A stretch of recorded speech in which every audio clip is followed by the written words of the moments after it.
Praise the Lord. இயேசு கிறிஸ்துவின் நாமத்தினாலே யாவரையும் வாழ்த்துகிறேன். சீஷன் என்பவன் யார்?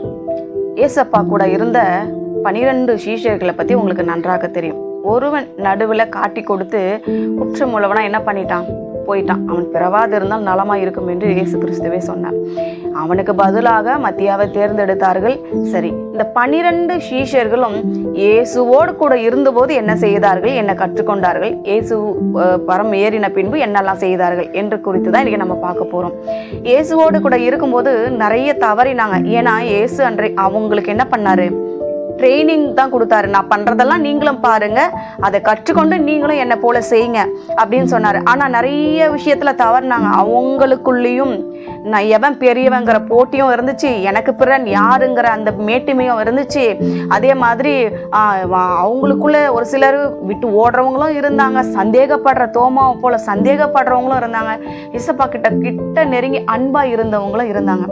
முதல்ல 120 சீஷர்கள் இருந்தாங்க, அப்புறம் 70 பேராய் மாறினாங்க, அப்புறம் 12 பேர் கடைசியாக வந்தாங்க. அந்த 12 பேர்ல கூட பேதுரு, யோவான், யாக்கோபு இந்த 3 பேர் மிகவும் நெருக்கம் உள்ளவர்களா எங்க போனாலும் அவங்களை கூட்டி கொண்டு போகிறத நம்ம பார்க்க முடியுது. கடைசியில் இந்த 3 பேர் தான் மிகவும் நெருக்கமா இருக்கிறார்கள் இந்த 12 பேரிலேயே.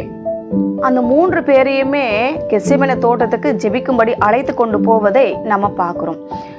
நிறைய விஷயங்கள்ல சந்தேகப்பட்டாங்க, அவிசுவாசம் அவங்களுக்குள்ள இருந்தது, அற்புதங்கள் செய்ய முடியாம போச்சு, உபவாசியாமல் இருந்தாங்க, நிறைய தவறுகளை அவங்க தவறிக்கிட்டே தான் இருந்தாங்க.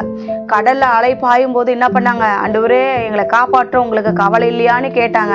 2வது தண்ணியில இறங்கி பேதுரு என்ன பண்ணான்? ஆண்டவரே என்ன பண்ணுங்க, நான் மூழ்கி போகிறது உங்களுக்கு கவலை இல்லையான்னு கேட்டான். இப்படி நிறைய அவிசுவாசங்களும் இருந்தது, அவங்களுக்குள்ள நிறைய குறைகள் இருந்தது, நிறைய வேறுபாடுகள் இருந்தது, மேட்டிமை, பொறாமை, சண்டைகள் அவங்களுக்குள்ள நிறைய இருந்துகிட்டே இருந்தது. ஆனால் ஒரு இயேசு கிறிஸ்து பரமேறின பின்பு அத்தனை சீஷருமே என்ன பண்ணாங்க? இயேசுவுக்காக மிக பெரிய அற்புதங்களை செய்தாங்க, மிகவும் வல்லமையா எழும்பி பிரகாசித்தாங்க.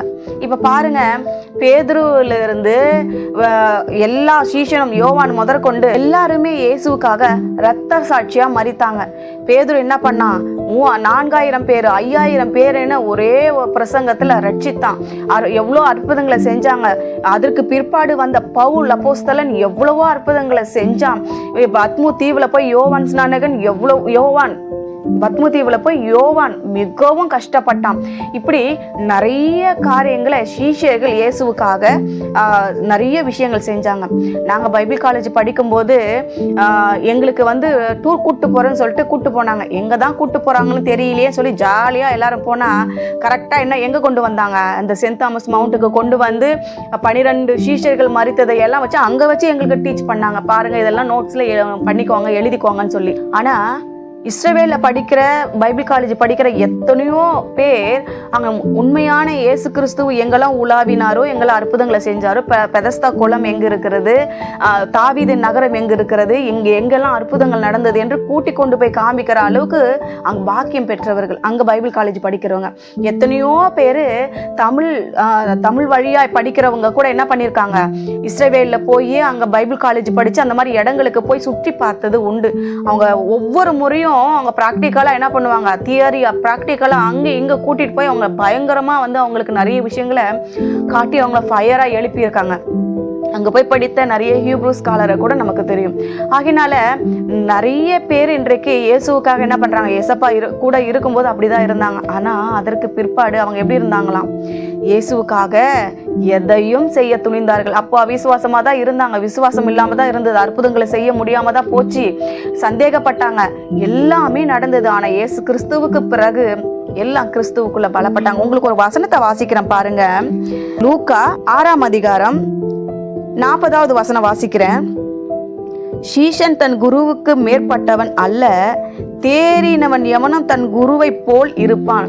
சீஷன் எந்த விதத்திலுமே குருவுக்கு மேற்பட்டவன் அல்ல, இயேசுவை விட பெரியவன் அல்ல சீஷன் என்பவன்.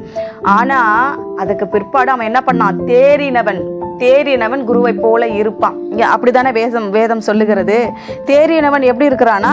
குருவை போல இருப்பான். ஆண்டவர் சொன்னாரு, என்னை விசுவாசிக்கிறவன் நான் செய்தவைகளும் செய்வான், என்னை காட்டிலும் பெரிய காரியங்களையும் செய்வான். அவங்க எல்லாரும் கிறிஸ்துவுக்குள் பலப்பட்டாங்க. ஏசப்பா கூட இருக்கும்போது ட்ரைனிங் பீரியட்ல இருந்தாங்க. அவர் போனதுக்கு அப்புறம் அவங்க என்ன பண்ணாங்க? தத்தி தாவி எல்லா விஷயங்களையும் கற்றுக்கொண்டு கிறிஸ்துவுக்காக வைராக்கியமா திருஷ்டாந்தங்கமாய் நின்று இயேசுவே தேவன் என்று சொல்லி அந்த தோமா நம்ம இந்தியாவில் மரித்தது கூட நம்ம அறிந்திருக்கிறோம்.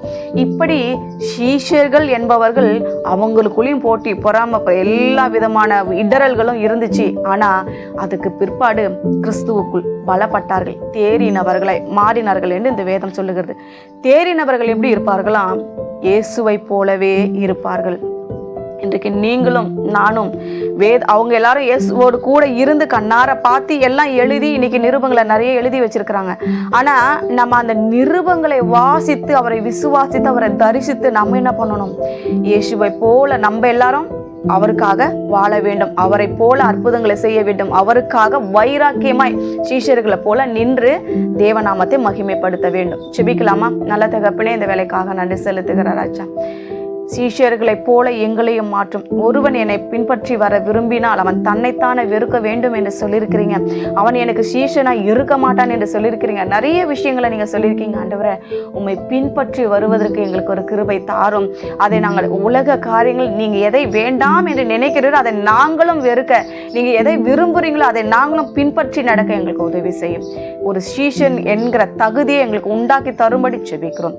இயேசுவின் நாமத்தில் செபிக்கிறோம் பிதாவே. ஆமென்.